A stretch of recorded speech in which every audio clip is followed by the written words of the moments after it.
In other news, the Minneapolis police officer who shot and killed an unarmed Australian yoga teacher refuses to talk about the deadly encounter. Investigators say Mohammed Noor has declined to be interviewed about the death of Justine Damon. But the officer with him Saturday night is talking. Matthew Harity told investigators yesterday he was startled by a loud sound seconds before the shooting. Outrage is growing in Damon's native country. People gathered this morning on a Sydney beach for a vigil. Australia's Prime Minister is demanding answers. Jamie Yukas is outside the Minneapolis police headquarters this morning. Jamie, good morning to you. Good morning. The officer's body cameras and squad car camera were not turned on during the time of this incident. Amid growing pressure for new information, the Minnesota Bureau of Criminal Apprehension held a press conference here last night where they did release new details. We now know that Officer Noor has not come forward to be interviewed, and the state cannot make him talk. It's frustrating to have some of the picture, but not all of it. We cannot compel Officer Noor to make a statement. I wish we could. Minnesota investigators say a loud noise startled Officer Mohammed Noor's partner just before Noor shot and killed Justine Damon, a well-liked yoga instructor and life coach. Where you place your attention is where you place your energy. According to the Minnesota Bureau of Criminal Apprehension, Damon called 911 about a possible assault Saturday night. Noor and Officer Matthew Harity drove down an alley behind Damon's house with their squad car lights off, searching for a suspect. Harity told investigators they were startled by a loud bang. Immediately after, Damon approached the driver's side of the cruiser. Officer Noor shot Damon from the front passenger seat. Seeing someone from our community in the police department was something that milestone and something we all appreciated. Activist Sood Olad says Minneapolis' Somali community admired Noor when he joined the police department in 2015. But since joining, Noor has had 3 complaints filed against him. 2 are pending. The third was dismissed without discipline. And last month, Noor and 2 other officers were sued for false imprisonment, assault, battery, and negligence for their alleged conduct during a welfare check. And we're desperate for information. Damon's family here in Minneapolis and in her native Australia have begged for information surrounding her death. We are seeking answers to this. This is a shocking killing. It's inexplicable. Australian Prime Minister Malcolm Turnbull is now joining their fight. Our hearts go out to her family. I mean, how can a woman out in the street in her pajamas seeking assistance from the police be shot like that? The city of Minneapolis says it will release a detailed transcript of the 911 call made by Damon once it's reviewed and then shared with the family. Now investigators want to talk to any potential witnesses, including a man on a bicycle who stopped as officers were attending to Damon. We did reach out to Officer Noor's attorney, and we have not heard back at this point. Nora. All right, Jamie, thank you so much. He has served as a school resource officer and a Northside beat officer. He has also internal affairs and property crime investigations experience. He has served as inspector for the 1st Precinct and a deputy chief and chief of staff. We're asking for your prompt resignation. We don't want you as our mayor of Minneapolis anymore. We're asking that you take your staff with you. We don't want you to appoint anybody anymore. Your leadership has been very ineffective, and if you don't remove yourself, we're going to put somebody in place to remove you. We do not want you as the mayor of Minneapolis ever again. We would like you to move out of our city. Your police department has terrorized us enough. Your press conference is ineffective because you won't let the people in. And you didn't want to hear us, so you hear me now. We do not want you as the mayor of Minneapolis, and we're asking you to resign. We do not want you as the mayor. You have been ineffective as a coach. You are not a head coach. You have been ineffective as a head coach. You can step down. So I hear and understand, for folks who are listening, I hear and understand. Take your staff, we do not want you as the mayor of Minneapolis.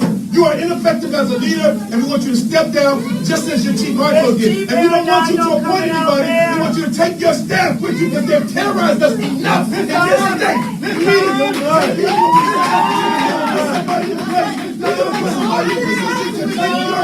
We do not want you as the mayor, Bessie Hodges. And take the whole city council. The whole city council. I hear and understand your objections and the work that we've done. This is our house. You can't lock us out of our house and hold a press conference so you can rubber stamp bullshit. We want you out of this office. We don't want you in this office. You are ineffective as a leader, and we do not want you as the mayor. That's who you appointed before and failed. You have failed us for 2 years you've been in office. And I appreciate this appointment, man. I'm announcing that Chief Harteau is no longer the police chief. That what do you think of this? What do you think of what's going on? This is a tough time for the community. This is a tough time around the world for police. They want you as well. What's your response? This is understandable to you. People want to work with, and that's what we've been working on. So, I am happy to sit down and talk with the community under other circumstances. And for tonight, I'm going to end this testimony. That's what we've been working on. So, I am happy to sit down and talk with the community under other circumstances. And for tonight, I'm going to end this testimony.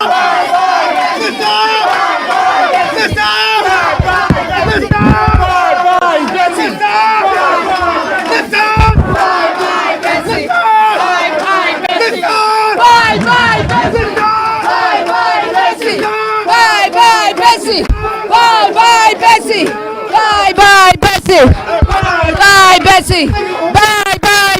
Bye, Bessie.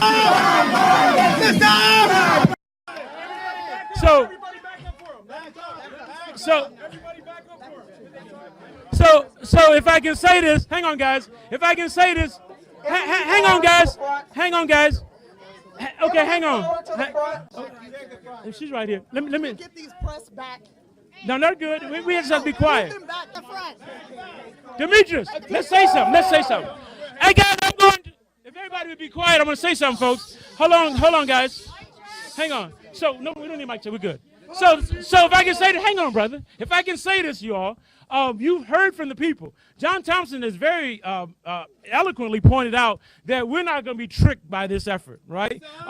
The former chief wasn't doing her job, but we understand it's beyond the chief, that the problem is institutional, right? If it was not institutional, then those cameras would have been, those body cameras would have been on the police the other day, right? But the problem is deeper than that, and we're here to say we're not going to be tricked.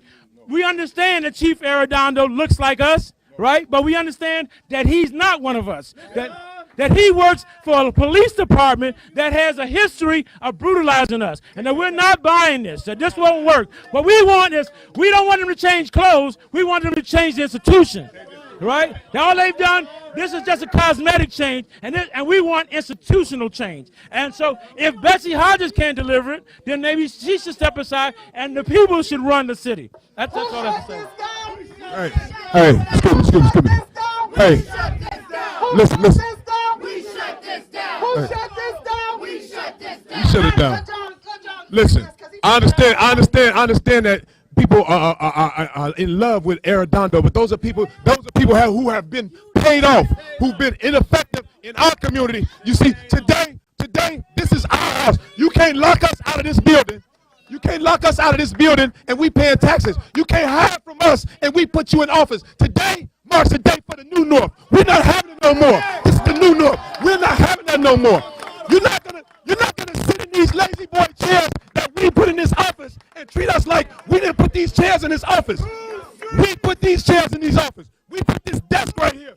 We put you in office to represent us. And if you can't represent us, we're gonna remove you out of that seat. So today, Janae Harteau resigned. I'm asking that Bessie Hodges do the same thing. Take her police chief and the rest of the staff, they're ineffective, and start fresh. The city of Minneapolis needs a new start. Take all the people who've been paid off for the past 20 years, who praise all the police chief and the activities that they've been doing to us for the past 20, 30 years. Take them people with you. Move to Eden Prairie somewhere. We're not having it here no more. God, please, no! No!